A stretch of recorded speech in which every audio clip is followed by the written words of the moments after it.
Hello, Simone. You have been excited about this episode since I gave you the dirt. Because I was like, did you know? Because I didn't know this. I looked at everyone's always joking about the whole Yakub story and Nation of Islam and what a bunch of silly beliefs. And then I was watching the video and it just dropped in. It was like, and by the way, it was founded by a white guy. And I was like, whoa. The largest black supremacist religion, I think it's the largest on earth right now, was founded by a white guy. I was like, I need to drill in on that. This is like fat positivity being founded by chubby chasers, like by men. No, it's worse. It was founded by a white guy as a joke to troll African Americans. So do we have reason to believe it was actually a joke and not something else? Well, it was likely a way to make money combined with a joke. Okay, so like a scam. Okay, wow. Okay. Let's get. I'm so excited for this episode. You have no idea. Yeah. Oh, and it gets crazier. Many of the ideas in it were actually lifted from white nationalist conspiracy groups that would do mailers, and you could like pay to have like mail sent to you about the way the world really works. You know how like when the internet started, you could like pay to get like the schematics for a time machine or something like that? No. If you go to like the 1920s, this was common for like religious stuff, like I'd say like Theosophical Society stuff, Paranormal Society stuff. And a number of them were tied to white nationalist organizations. And they were the ones that he constructed his religion out of. Oh, no. So this is going to get so crazy, so wild. Let's dive in. And Simone didn't believe me at first, and she had to Google the guy. And she no. I was like, no, he is definitely, there's no way this is possible. I was going to be like, well, actually, I was wrong. Keep in mind, this is like the religion of like Malcolm X and like Muhammad Ali, right? Like this is like major black people have followed this as like a faith structure. I think it's pretty big even in Philadelphia, if memory. Yeah. And it's shrinking now. It's basically falling apart. And probably good in light of this. Okay, so the founder, Wallace D. Fard, also known as Wally Dodd Fard, Wallace Fard, etc. He was a mysterious figure who appeared in Detroit in 1930s, selling skills door to door in black neighborhoods. Claiming to be from the Middle East, variously Mecca, the East, the tribe of Shabazz. Most contemporary police records, FBI files, newspaper investigations from the 1930s to 1960s, and scholarly research identify him as Wallace Dodd Fard, a white man of New Zealand, European, and possibly mixed British Polynesian descent, born 1891 to 1893. Sources differ. He was either born in New Zealand, Hawaii, or Portland, Oregon. Record conflict. He has a criminal record in California under the name Wally Dodd Fard, arrested multiple times in the 1920s for bootlegging and assault, and a 1926 prison sentence in San Quentin for drug dealing. He is described by both court records and ex-wives as Caucasian. So note, if you're like, well, maybe he was a little Polynesian or a little something like that, we know from all of his arrest records and when he was in prison, he was described on all of the records during that more racist period of history as Caucasian. And all of his exes called him Caucasian. No. And we'll learn what he thought about black people in a second, which wasn't a lot. No. He was married multiple times, 2 to 3 wives, some simultaneously, and had children and used at least a dozen aliases. He spoke with a pronounced New Zealand or British type accent. Okay, so how did this work? I was like, wait. Yeah, this is complicated. White guys complicated. start a black supremacist religion.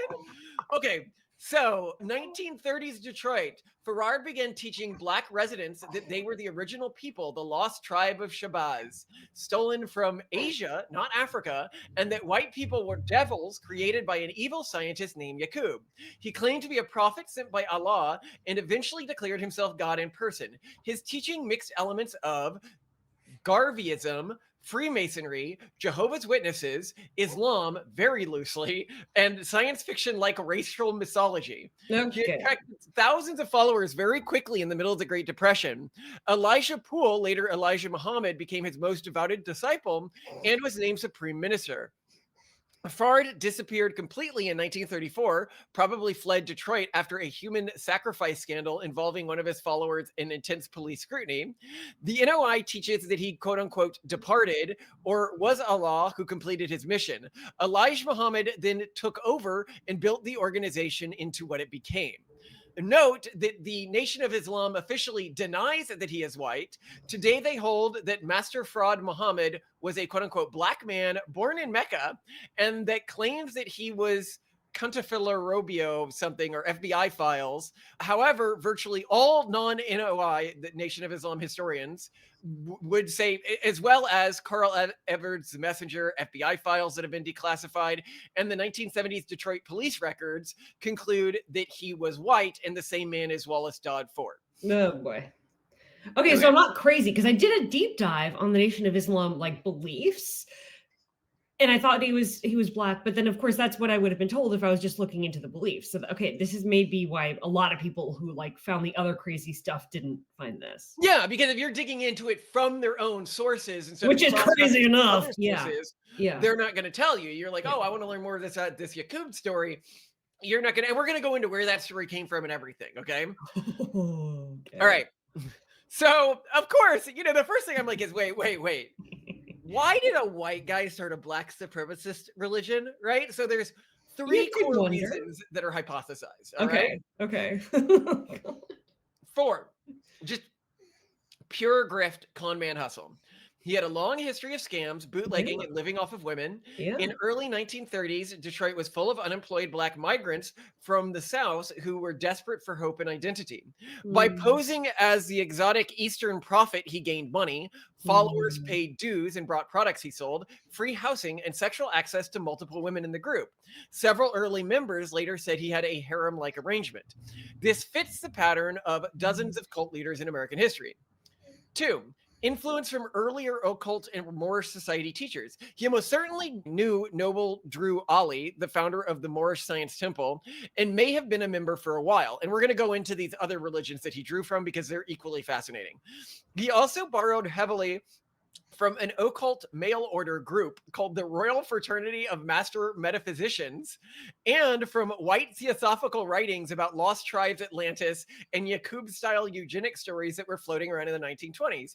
He simply reversed the racial hierarchy. Instead of white people being superior, black people were the original gods and white people were devils. This was new and electrifying to his audience. And this is the more interesting one here. Okay. Personal revenge or a psychological motive. Some researchers, especially Carl Evans in The Messenger, speculate that he may have had mixed race ancestry himself and a deep resentment towards both white and black communities.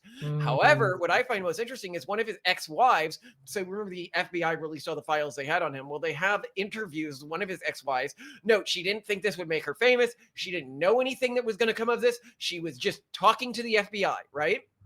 In private, right? Like, and this was released like after she's dead, right? So again, this isn't like somebody trying to grift off of this. This is just somebody in a room with the FBI, okay? Said that he hated, quote unquote, N-words, I'm not going to say it, called them stupid, and yet made his living off of them. It's possible that the whole thing started as some elaborate troll or revenge fantasy that got out of hand, which very interesting here. And I think that this is the most plausible. He likely made his money trolling this community. If you look at some of the other things that he sold, they were like blatant scams, and he seemed to get off of blatantly scamming a community he saw as inferior to himself, and really liked sleeping with and living off of multiple women off of simultaneously. He had a history of doing this. Yeah, it would just be his thing. It's like how he related to the world. Yeah, this is just his thing, right? So that appears to what happened. So for more information on this, in 1957, the FBI interviewed Hazel Barton Ford, Fard's common law wife, around 1919 to 1924 in Los Angeles, who provided key insights into his private character. She described him as a white New Zealander, Caucasian features, swarthy complexion, who operated a restaurant and had a criminal history under the aliases of Fred Dodd. More pointedly, she revealed Fard's disdain for black people. He reportedly called them stupid and ignorant, viewing them as easy marks for exploitation rather than equals. Despite this, he made his living off of black communities, first as a salesman, then through the Nation of Islam's dues and product sales, skills and lessons, which I just find that really, really fascinating. Although, I mean, I guess when I think about it, so many cult leaders were inherently exploitative and dismissive toward their quote unquote adherents. So maybe this isn't so crazy. Like, this is what I should expect. Well, you do see that, right? Like, Yeah. and then they might begin to believe it after a while. Like, I mean, look at what clearly, Joseph Smith did with all of his early adherents who were men and their wives, right? He'd like send them off to do something and then be like, oh, by the way, I'm taking the wife, you know? um, yeah. So we won't get too hard into the Morin stuff. I decided to double check this just to make sure we're not, saying anything that's not accurate here. So Joseph Smith introduced the practice of plural marriages starting in the 1830s, claiming it was a divine revelation. He had approximately 30 to 35 plural wives by the time of his death. Many of these sealings kept secret from even his wife, Emma, and about 11 to 14 of these women were legally married to other men at the time. Out of the 14 documented polyandrous sealings, at least 10 involved husbands who were not on missions at the time, but 3 to 4 of these instances had timing unclear, and basically the husbands may have been away on something like a mission. I think I'm probably easier We with love a Scientology. Mormons. It's Like L. Ron Hubbard clearly did not believe it to start. I mean, it's structured like a science fiction story. He was a science fiction author. He joked about starting cults to make money before that. Totally, yeah. I do think he believed it by the time he died. You have other. Listen, I mean, my point with the LDS churches, I actually think what the LDS church eventually became was freaking amazing. But I do think that there's something about being an initial leader of a religious movement that, I mean, if you're more exploitative, there seems to be a correlation, at least between exploitative behavior and and I think it stopped when he started to believe he was God or one of God's messengers. Yeah. We're not going to go that deep into their philosophy, but let's talk about the other weird thing here. Why did he disappear? Like, that seems weird. You're running a successful grift. It seems like you had a pretty good arrangement going with this whole thing. Why did he just disappear out of nowhere in 1934 just as things were taking off? Right?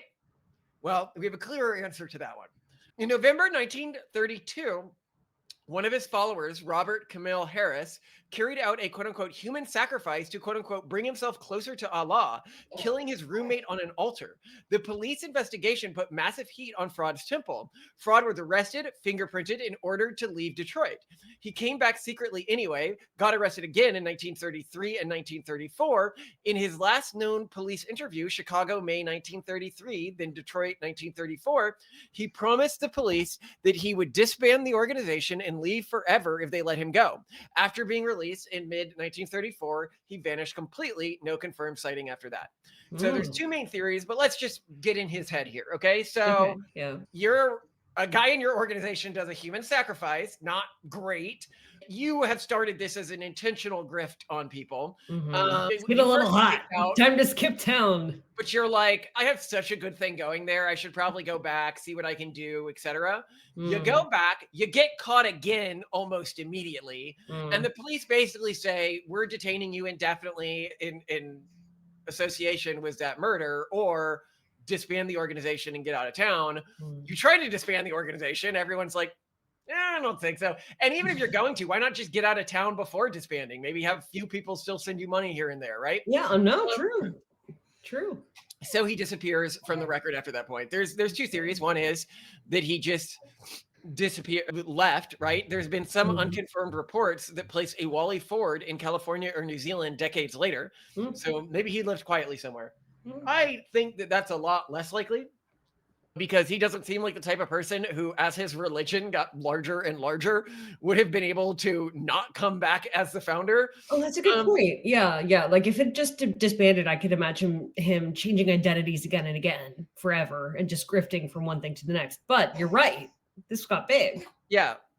That he was killed by rivals inside the movement. Elijah Muhammad, who took over after him, later hinted that he had, quote unquote, departed on Mother Plane, UFO theology, and also that, quote unquote, hypocrites may have murdered him. So when the guy who takes over after him is like, well, some people in our movement may have murdered him, I don't know one way or the other, I think that is probably more likely what happened. But anyway, they say that he left on a UFO or was Allah and left. So let's get to some of these other religions and movements that inspired it, right? Gravyism. Have you heard of this? Are they referring to the sauce? No, it was inspired by somebody named Marcus Garvey No. and his Universal Improvement Association.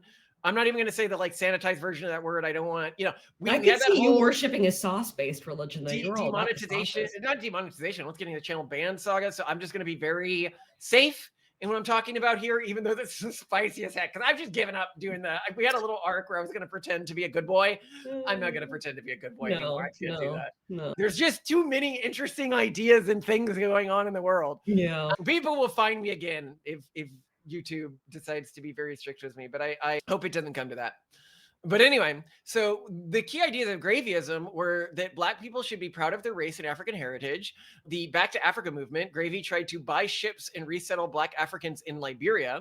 Black economic self-reliance, quote unquote, by Black nationalism and separatism. He argued for no integration with whites. At its peak, the UNIA had millions of members and was one of the largest Black organizations in history.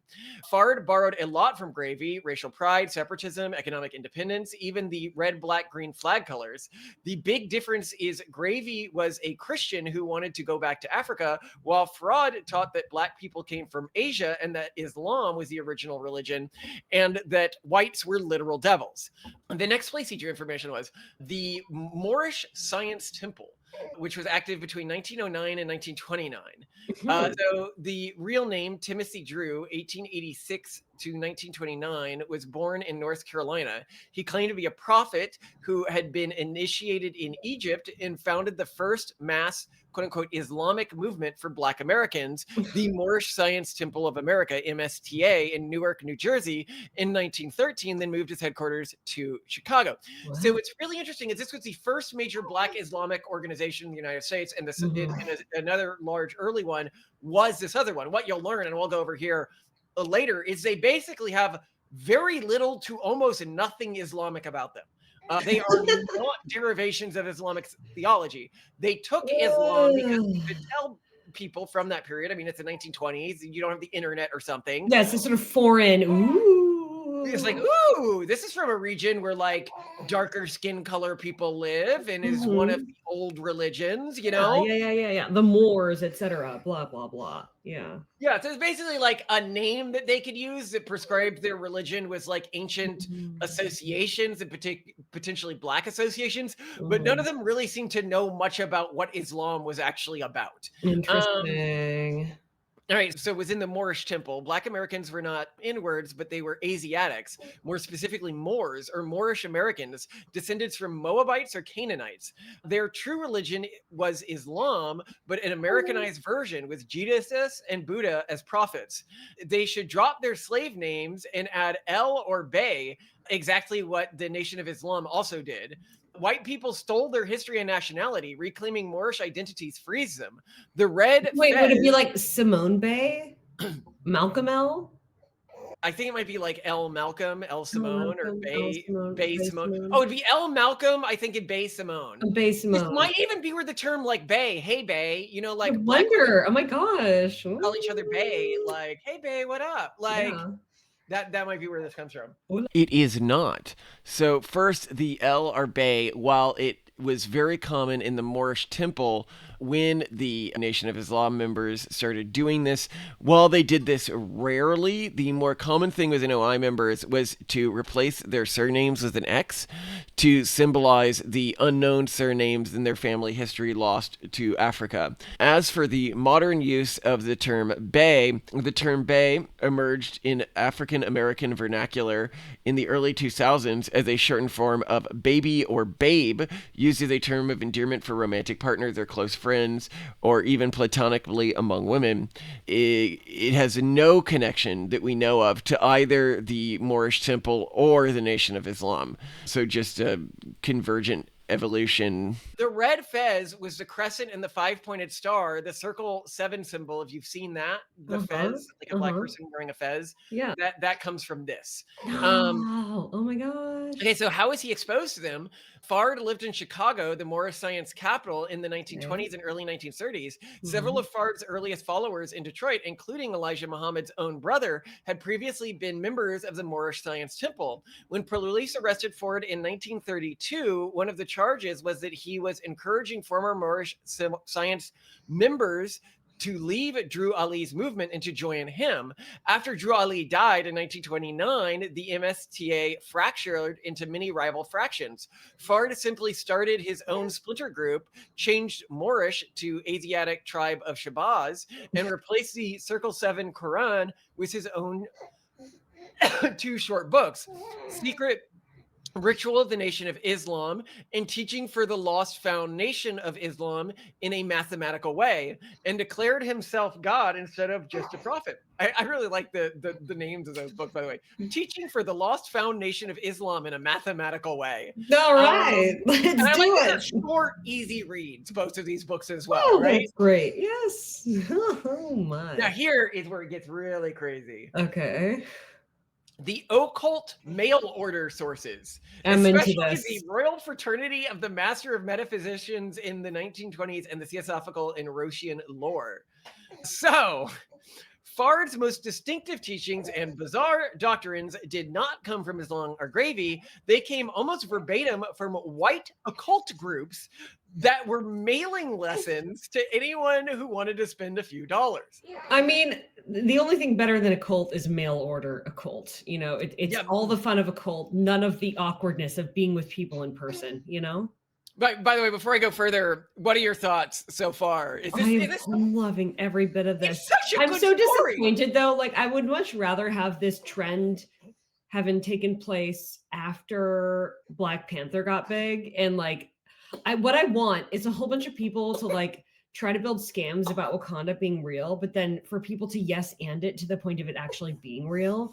Because I want this like Black exceptionalism tech world. I think it would be so freaking cool. And I'm just really mad that that's not what happened, because I want Wakanda to be real. I want Wakanda forever. And I love their beautiful outfits and tech, and it's very annoying. So that's what keeps occurring to me now. I'm just angry about that.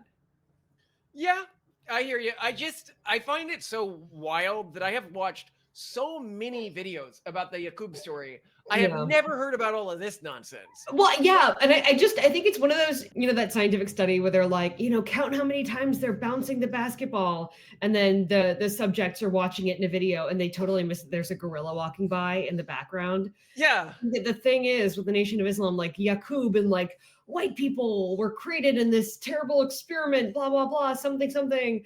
Well, hold on. Like you're just so distracted watching that they don't realize the gorilla walking in the background of like, and this was all written by a white guy.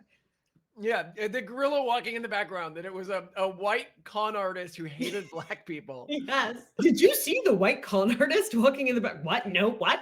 Wait, what? Yeah. Anyway, to continue here. The Royal Fraternity of the Master of Metaphysicians, based in New York and later moved to a mansion they called Peace Haven in New Jersey. In the 1930s, they ran full-page ads in magazines offering quote-unquote ancient wisdom for $1.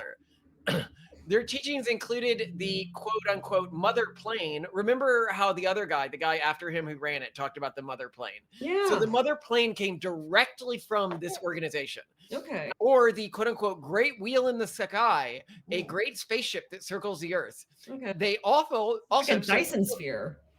Remember Yakub, the scientist from 6,000 years ago? Okay. These guys also had an evil scientist from 6,000 years ago who created the white race on an island of Patmos, even though selective breeding and grafting compared to Yakubo.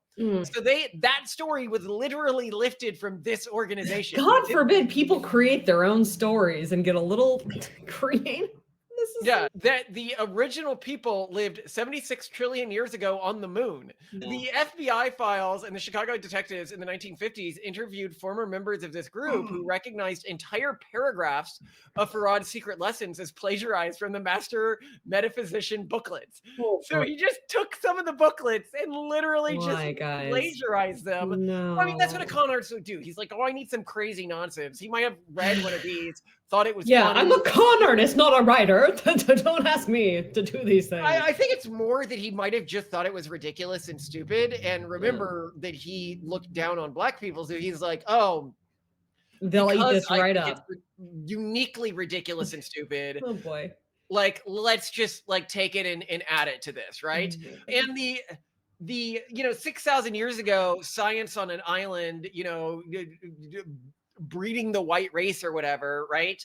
Could he have seen that and be like, oh, that would probably work well for some like, black communities or something. If I'm trying to explain why white people are so bad, yeah, I'll just do that, right? Like, and he took Yakub from a different organization. We'll talk about where he got them from. Okay. 1920s, Theosophy, Rosicrucian, and Ancient Astronaut style books.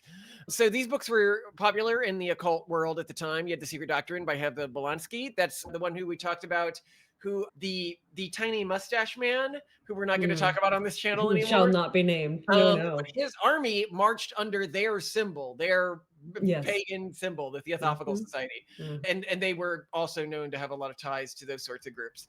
Isis Unveiled, God, Man, The World Made Flesh by George W. Carley, a bizarre biblical alchemical interpretations that show up in the Nation of Islam as quote unquote actual facts at 120 degrees. Works by a white supremacist occultist named James Churchward, Mu Lamari books, and William Dudley Pedley, Silver Shirts, F word, which I'm not going to say because I don't want to get the video flagged, who wrote about quote unquote wheel-shaped spacecraft and Yakub-like stories. So this was like, the silver shirts were related to like the brown and black shirts. I just don't use the F word anymore because I don't want to get anyone triggered, right? Fard simply took these white esoteric teachings and reversed the races, and then packaged them as quote unquote supreme wisdom. Now, a fun one here is okay, how far were these groups? So we'll talk about the Theosophical Society. Yeah. Though Blavatsky wasn't explicitly a Nazi, she predated them. Her quote unquote root races theory posited Aryan as the fifth most advanced race, superior to quote unquote inferior races like Semites and Africans. Fifth. I don't know. Fifth is kind of like I think most of those races are ones that like we don't know of as actually existing on Earth. I think they're like the supernatural. Okay. She called them, specifically Semites in Africa, semi-animal. So you can see why the H guy thought she was a real swell person. A swell gal. And this inspired German Ariosophy, or occult Arianism. And anyway, what's funny about this is if you hear the ideology of the Nation of Islam, you've got an extreme level of anti-Semitism within it. You've got an extreme level of sort of in-group supremacy, like we are the best people on earth, and we need to like purify our genetic line. And then you look at Little Mustache Man ideology and you're like, these two ideologies look remarkably similar. Was it convergent evolution? And it's nope, they plagiarized the same texts. Oh, goodness gracious. They literally have anti-Semitism woven into them for the same underlying reason from the text that they both descend from, which again is just so fascinating. It is genuinely fascinating. Anyway, so to dig into some of these other ones, because I was like, wait. I want to dig into some of these other belief systems that he was plagiarizing. I want to hear about occult systems kicking around in the 1920s, right? So we've got the Royal Fraternity of Master Metaphysicians, founded in early 1930s by James Bernard Schaeffer, a self-proclaimed metaphysician. This was a short-lived cult that sold teachings via mail and in-person seminars. It gained notoriety in 1939 for adopting a baby, Jean Gaunt, aka Baby Jean, and attempting to raise her as immortal, though through mind over matter techniques. No doctors, no negativity, just positive thinking to conquer death. Ooh, no. I should mention her in the interview I'm doing with Stephen Molyneux, because that sounds like his parenting style. I'm gonna ask an AI what happened to her. I hope she's okay. She was returned to her birth parents about a year after about a year was the cult, and she grew up to live a private, normal life. Okay. Phew. The cult, formerly known as the Royal Brotherhood of Metaphysicians, intended to raise her as an immortal being freed from death and disease at their Peace Haven, former Vanderbilt estate on Long Island. The experiment ended in 1940 when her mother requested her back. It was later reported shortly after returning to home, Jean happily ate prunes, a food forbidden on the cult's strict eternity diet. The cult itself collapsed soon after. Schäufer faced lawsuits and charges of grand larceny. He was convicted and served 5 years in Sing Sing prison. Following the lawsuits and legal issues, the RFM declared bankruptcy and the Peace Haven property was foreclosed and auctioned off in 1941. After his release, Schäufer opened an education center but never regained his former successor wealth. In 1955, John Bernard Schäufer and his wife committed unaliving by carbon monoxide poisoning, leaving a note with instructions for their daughter to continue his work. As for Jean Grunter, she went on to live a life away from the public eye. In 2002, reports indicated she was alive and well. Hey, maybe that long living stuff worked. But despite the prunes, how very dare she? Forbidden prunes. So they were a mishmash, a theological goulash of Roshanitianism, secret ancient wisdoms, Christian science, healing through faith, and new thought. Mind creates reality. The core idea of them were the human mind could overcome all physical limits, including aging and death. They taught that negative thoughts cause illness and that positive metaphysics could achieve eternal youth. Ah, yes. Once again, the power of wishy thinking strikes. This is the group where the concept of mother planes or great wheels in the sky came from. We talked about them a little before, but I wanted to dive in a bit more. Maybe in the future when things die, we can just say that they went to the great wheel. And they're also where the group of the evil scientists creating the inferior white people came from, the Yakub, the precursor to the Yakub myth. They came up with that and they fell apart.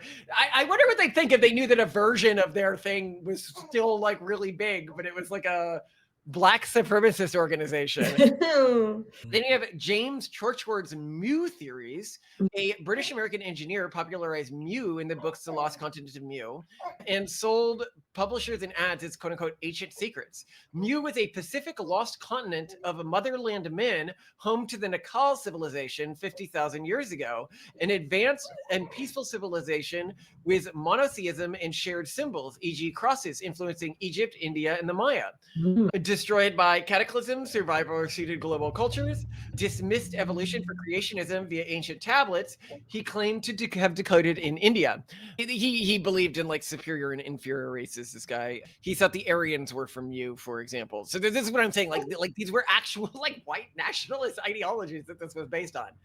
Then we got the tiny mustache man ideology, this ideology, the other ideology. Then we've got William Dudley Pell and the Silver Shirts. So Pell, 1890s to 1965, a Hollywood screenwriter turned mystic, founded a fascist group called the Silver Shirts, which blended Christian mysticism and spiritualism, really claimed out-of-body experiences with occultism and politics. Soulcraft, or afterlife teaching, wheel-shaped UFOs and ancient races similar to theosophy. What's with these wheels? Why is everyone so excited about wheels? And a Christian militia movement against what they called Jewish Bolshevism. And he was extremely pro-teeny mustache man. Okay. So let's go deeper on Yakub. Okay. All right. Would you like to know, get a reminder on the Yakub story? Refresh me. Yes. All right.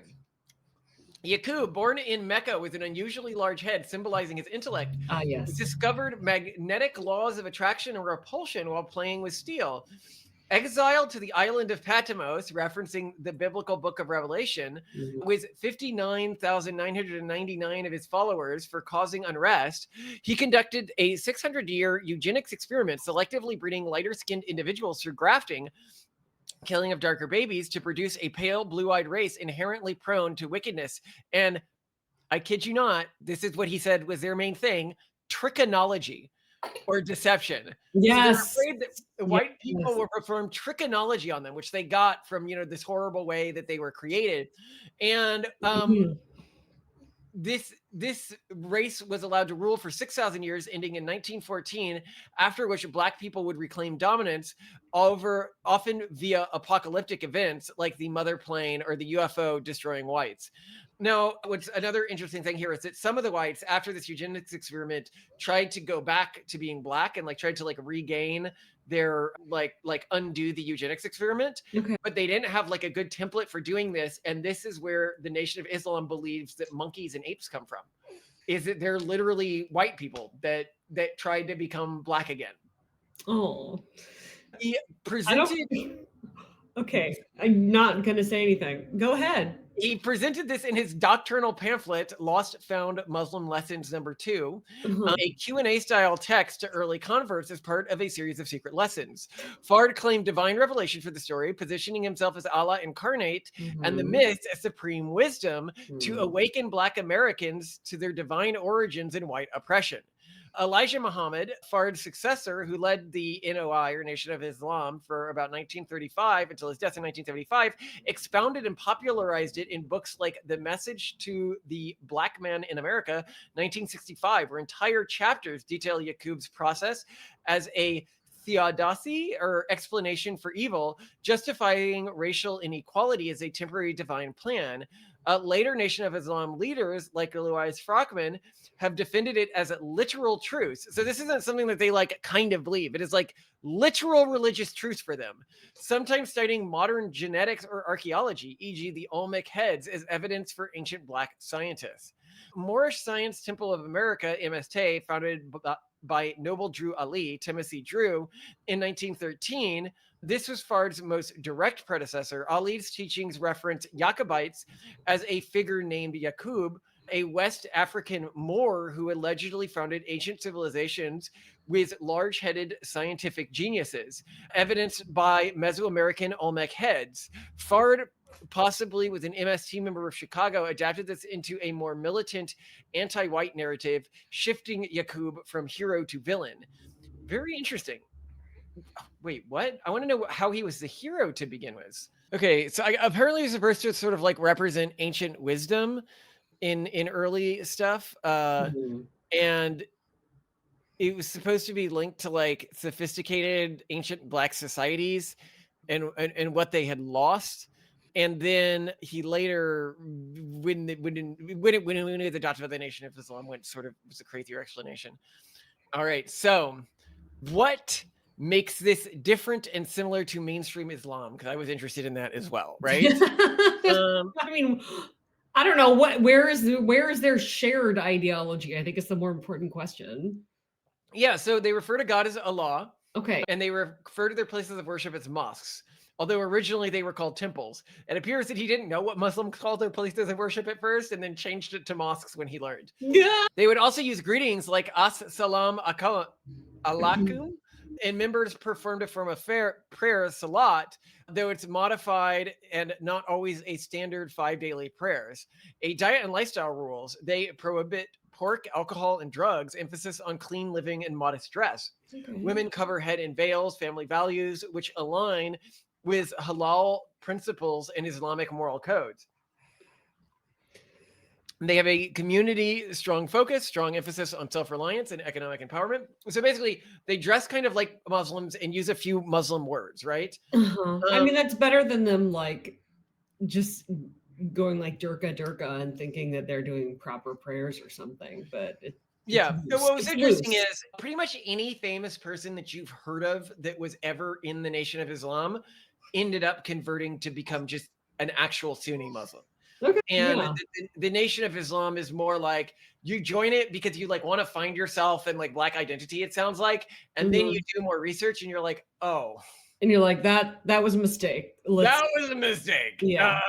So yeah, then you do your homework more and you do the right thing. Going for it. Yeah. So let's talk about how they're different from mainstream Muslims. Theology of God and prophethood. The Nation of Islam teaches that their founder, Wallace Fard Muhammad, was God in human form and that Elijah Muhammad was his prophet or messenger. This violates Islam's core principle. Racial mythology. Their doctrine includes the story of Yakub, which you guys know already. That is obviously not in Islam. Their cosmology and eschatology. The idea of a mother plane, like a UFO spaceship, is obviously not in Islam, and the practices and structures. They do not adhere to anything like the 5 pillars of Islam. So it appears they just chose it because they thought it sounded cool and nobody knew enough about Islam to really challenge them. That's really the gist of it. So who was in the movement that you've heard of? Malcolm X joined while in prison in the 1950s. He left in 1964, converting to Sunni Islam. And he actually had disputes with Elijah Muhammad, the guy. Good for him. All right. Yeah. Muhammad Ali, born Cassius Clay, joined in the 1960s, publicly announcing affiliation in 1964, Nice. but he converted to Sunni Islam. Karim Abdul-Jabbar, briefly associated with the movement in the 1970s before converting to Sunni Islam. And then other people who have had affiliations are Ice Cube and Snoop Dogg. Snoop Dogg, no, Snoop, say it ain't so. And then Amiri Baraka. But Snoop dropped it. They all dropped it, right? Yeah, they've all dropped it, to my understanding. Jay-Z apparently was connected through the group 5% Nation, which they influenced. Now, how many members did they have? Because we were going to talk about that. They at peak, they were around 30,000 to 100,000 members. This was in the 1960s under Elijah Muhammad. Although some sources claiming up to 250,000 members. However, if you're looking at recent estimates, you're getting around 50,000 members as of 2007. That's the most recent number we have access to. So fewer than the subscribers of Basecamp. Yes, fewer than the subscriber count of Basecamp. And in the UK, you have around 2,000. Latinos make up over 20% of the US membership in 2009. Latinos. All right, guys, go for it. I mean... And they had a periods of growth from the 1950s to the 1960s. And then they had a surge in the 1980s and late 1990s. This was due to targeting prisons, campuses, and Latino/Native communities. The decline factors, a major split in 1975 after Elijah Muhammad's death. His son, Wallace D. Muhammad, shifted most followers to Orthodox Sunni Islam, reducing. So basically, the main successor line, like it was this guy, then his son, and then his son was like, this is stupid. We should just be Sunni Muslims. Good for him. That's very wholesome. Yeah, it is actually. Yeah. Wow. It's been described as a shadow of his former self. So, Simone, did you learn something new? This was fascinating, Malcolm. I'm really glad that you found this nugget of fascination. And I love the weird, wholesome twist at the end of like, oh, this was a mistake. Let's just go. And it's not Shia Islam either. It's like, let's go to just mainstream, most common form of Islam. Just do the right thing, guys. Okay. Just be Muslim. Like, why if why it have all broke, don't fix it. Drop the wheel. Okay. Break the cycle. Would be like if one of the Mormon head prophets was just like, guys, packing it up. We're gonna be Protestants from now on. Made a mistake. We can still I know, man. I love the LDS Church. Don't you ever change, guys. Like our big argument to the LDS Church is stop trying to get everyone to like you. It's not going to happen. Like, just be weird, okay? What do you think of the Nation of Islam? I mean, they're pretty weird. They've got a no, but they're not fun weird, okay? They're fun weird. Yeah, I like the Yakub story. That's better than Xenu. That's so much better than the word Xenu. Because it involves infanticide. You just no. You don't like it too gushy? No. I love LDS all the way, man. I am a Mormon. An honorary Mormon, as all my college friends would tell me that we're Mormon. She used to hang out with all Mormons. So happy. But the Yakub story is like when I heard that, and what got me longer thinking about this, like the moment I heard the guy tell it, I was like, yeah, wait, that makes no sense. And second, why did anybody ever believe this story? It sounds so on its face. Oh my God. Insane, right? It's insane. I love it though. I love it. I love these conversations with you. I'm glad we're off the rails again. We'll see how long we last. Thanks to everyone who put the wind back in our sails. We were Gemini really autocracy. We were really, really though, demoralized last week, and so many people came forward, actually subscribed to show us very real, generous support. Tons of and Patreon, tons of just comments supporting us. Okay, fine. We're gonna go for it. As long as we can make this work, we're going to do it. We're going to try. And so thank you to everyone. Malcolm, I love you. I'm going to bring up pumpkin soup before you debate the dude about beating our children. And I love you. Ciao. I'm the best at it. I'm a very good beater. You're so good at just slapping all the children across the face. Anyway, ciao, ciao. Bye-bye. Ciao, ciao, ciao, ciao, ciao, ciao, ciao. Okay, Malcolm's gone. This means I can try to think of the most embarrassing things to tell about him while he's off screen. Okay, let's go. Oh, my mind is blanking. He's honestly so amazing. You don't even understand what life is like with him. every single day. Genuinely so fun. He's like the stereotype for the way that perfect husbands are supposed to be, because he's constantly complimenting me, like which kind of it's wasted because I'm too autistic to care. Like I only really care about negative comments, and which I never get from him. He's so kind to me. Then I compliments just make me uncomfortable because I feel like I have to pay them back. But he still constantly compliments me, and it's just like, wow, you look really good. And he means it, because he will also tell you something is really crappy when it is, which comes up all the time with the food, because I often mess up. And yeah, he's also very generous about that. Being someone who only eats one meal a day, it's amazing he doesn't cry when his meals are screwed up. Okay, but fun, embarrassing stuff about Malcolm. Oh, I mean, like weird details. When I first started dating him, and this still happens. Oh no. Hey, that looks better. There you go. Problem solved.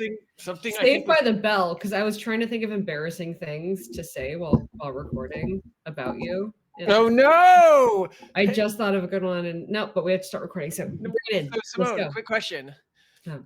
By the way, so the way I'm going to structure the debate with Stephen Molyneux, because I'm about to have a debate with him over corporal punishment, yeah, which is going to be fun, is I've decided to start it actually talking about polyamory.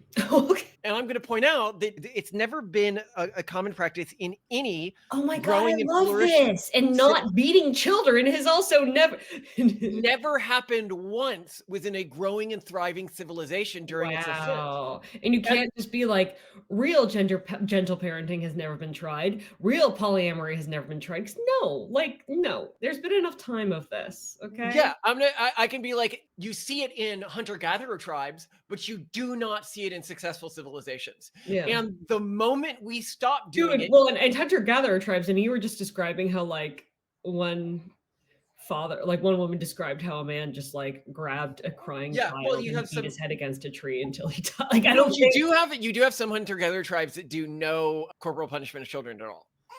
But you don't see that in major civilizations.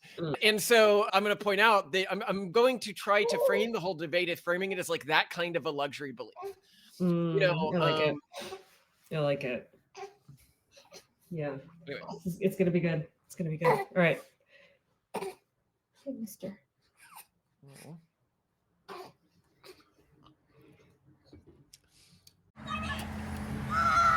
Torsten, watch out. Don't get wet. Torsten, do not do that. Do not do that. Get out of there. You will get wet.